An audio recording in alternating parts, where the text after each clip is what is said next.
In the world of the wealthy, even the richest hearts are not safe from fear, and sometimes money cannot buy peace. What if, in just a few minutes, the life of a billionaire changes forever? Billionaire Richard Allen was a man known for his empire of power and wealth, a figure who commanded respect in the business world. Yet on this particular evening, none of that mattered. His world, built on gold and glass, began to crack with a single unanswered call. It started like any other day. His 12-year-old son Daniel had just finished school. The family's chauffeur waited at the gate, as always, glancing at his watch, expecting the boy to appear with his backpack and cheeky smile. But minutes stretched into hours and Daniel never walked out. The chauffeur's nervous calls to the billionaire's mansion echoed with rising panic. Richard's wife answered, confusion written in her trembling voice. Richard himself tried to stay calm, convincing himself that perhaps there had been some delay. But deep down, a storm had already begun in his chest. When the school confirmed that Daniel had indeed left on time, Richard's hands shook. His empire of billions suddenly seemed meaningless. He rushed home, his heart racing faster than his car on the highway. At the mansion, his wife clutched Daniel's photograph, her tears falling silently. Then the phone rang.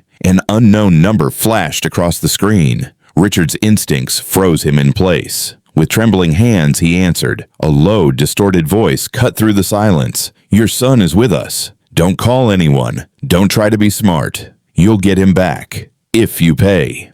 The line went dead, but the echo of that threat shattered Richard's soul. In that instant, the mighty billionaire was no longer a tycoon, no longer untouchable. He was just a helpless father whose world had been stolen in a moment. The night was heavy with silence, but inside the man chaos raged like a storm. Richard paced the length of his study, gripping his phone so tightly that his knuckles turned white. Every second without his son felt like a blade carving deeper into his heart. On the couch, his wife Evelyn sat trembling, clutching Daniel's school sweater to her chest as though it could keep him close. Her sobs echoed through the vast room, and though Richard tried to project strength, he was unraveling inside. A man who once closed billion-dollar deals with steel-like confidence was now a father on the edge of breaking. Then the phone rang again. Richard snatched it up with desperate speed. The same distorted voice slithered through the receiver. We don't need your money. We need your fear. $100 million.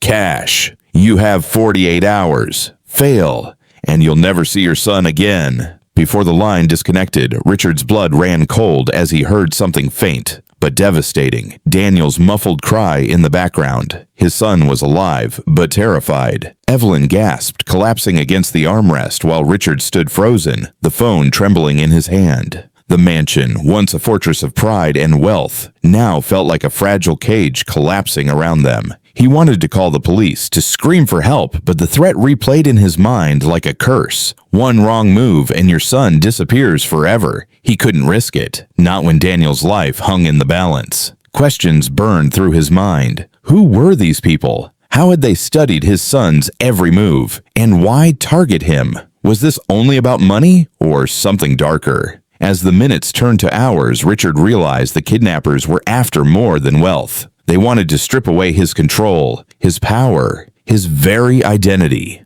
And in his son, they had found the perfect weapon. For the first time in his life, the billionaire sank to his knees, whispering a desperate prayer. His fortune might buy many things, but now it had to buy the only treasure that truly mattered, his son's life. The hours after the ransom call dragged on like an endless nightmare. Richard sat alone in his office, the glow of the city lights beyond his window mocking him. Billionaire, tycoon, king of industries, none of those titles mattered anymore. In this moment, he was just a powerless father. Evelyn had cried herself to sleep on the couch, clutching Daniel's picture. Richard, however, couldn't rest. His mind replayed every memory of his son. Daniel's laughter echoing through the garden, his curiosity about the world, the way he'd proudly call him Dad. The thought of losing him carved a hollow emptiness in his chest that money could never fill. Richard's phone buzzed constantly. Business partners, board members, investors, all demanding his attention. But he ignored them. What were contracts and deals worth when his son's life was on the line? He turned the phone face down, staring at the family portrait on his desk. For the first time, he realized how fragile everything truly was. In his desperation, Richard considered paying immediately. He could gather $100 million within hours. Yet a dark fear whispered inside him, what if paying wasn't enough? What if they never returned Daniel? The kidnappers had spoken of fear, not money. That made them unpredictable, dangerous. Every ticking second echoed like a drumbeat of doom. Richard's body trembled with rage and helplessness. A man who had once controlled entire markets couldn't even control his own fate now. He slammed his fist against the desk, the sound reverberating through the silent room. Finally, he whispered into the darkness, "Daniel, hold on. I will find you. I swear." His heart burned with a father's pain, but beneath the sorrow, something else was growing. Determination. He couldn't sit idle, not when his son's life depended on him. Somewhere out there, Daniel was waiting, scared and alone. Richard knew one thing with absolute certainty. He would risk everything, his fortune, his empire, even his own life, if it meant bringing his son back home. Daniel sat in the corner of a cold, dimly lit room, his wrists bound and a blindfold pressed against his eyes. The air smelled of dust and rusted metal, and every creak of the floorboard sent shivers down his spine. He was only 12, but in that moment, he felt the weight of 1,000 fears pressing down on him. At first, Daniel cried. His small voice echoed in the darkness, but no one came. The kidnappers had warned him to stay silent, their harsh voices sharp enough to slice through his courage. But after the tears dried, Daniel remembered his father's words. In the toughest moments, courage is the only shield you have. Taking a shaky breath, Daniel whispered to himself, "Dad will come for me. I just need to hold on." Those words became his anchor. He replayed happy memories in his mind. His mother's hugs, the sound of his father's laugh, the games they played in the garden. Each memory kept him from sinking into despair. Though fear gripped him, Daniel listened carefully to every sound. He counted footsteps, noted when doors opened and closed, and even recognized one of the kidnappers coughing repeatedly. He didn't know why, but deep inside, he felt that remembering these details might help later. In that silent room, Daniel discovered something powerful. He wasn't just a victim. He was stronger than he thought. His courage might not free him, but it could keep hope alive until rescue came. And so, with his heart pounding, Daniel made a promise to himself. He would not give up. The next evening, the mansion was drowned in a silence so thick, it felt suffocating.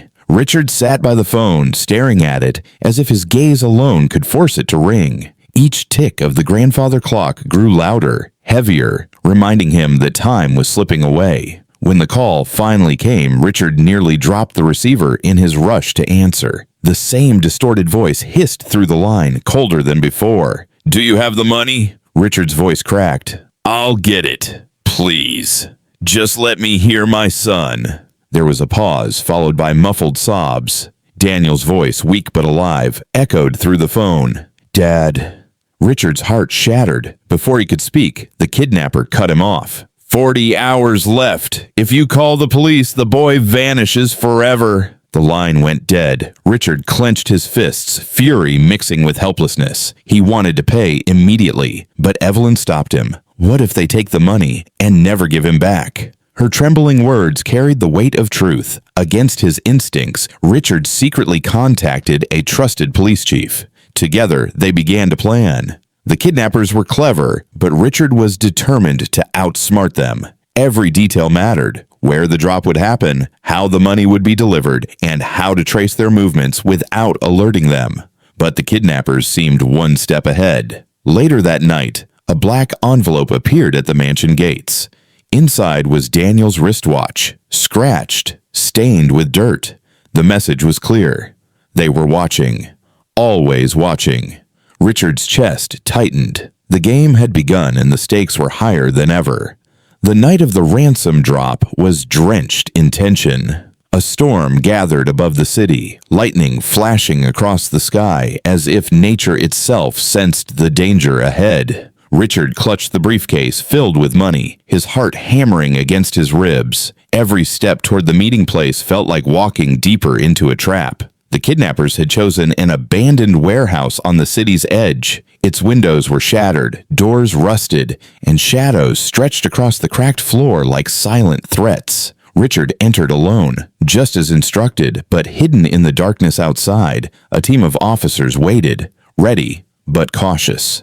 A voice echoed from above, distorted through a speaker.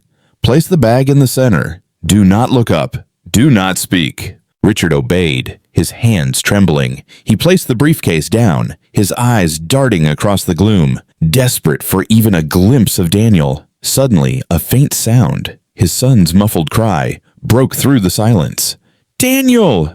Richard's voice cracked, but before he could move, armed figures stepped from the shadows. The kidnappers.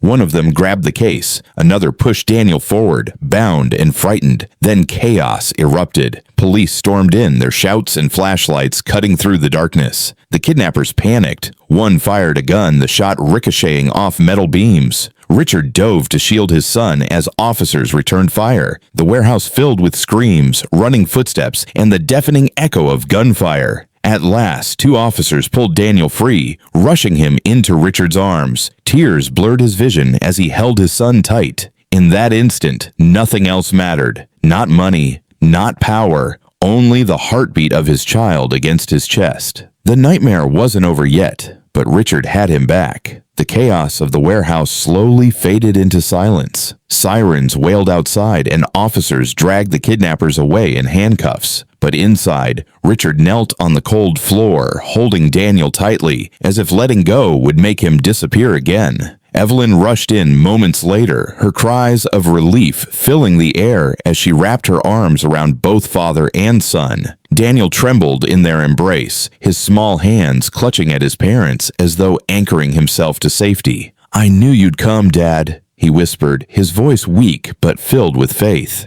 Richard's throat tightened, his tears spilling freely. "I promised I'd find you," he said, pressing his forehead to his son's. For the billionaire, everything else blurred, the flashing lights, the officers' voices, even the storm outside. All he could feel was the warmth of his family, together again after walking through the darkest shadows. As dawn broke, the mansion no longer felt empty. It wasn't the wealth, the chandeliers, or the marble halls that mattered. It was Daniel's laughter echoing again through its walls. Evelyn watched her husband closely, noticing the change in his eyes. The man who once measured life in deals and fortunes now understood its true currency, love. Later, as the family sat together in quiet peace, Richard whispered, "All the money in the world means nothing if I can't protect the people I love. You both. You are my real empire." Evelyn smiled through her tears and Daniel leaned against his father, finally safe. The nightmare had ended, but the lesson would last forever. The billionaire had been reminded that true wealth was not in billions. It was in the heartbeat of his family.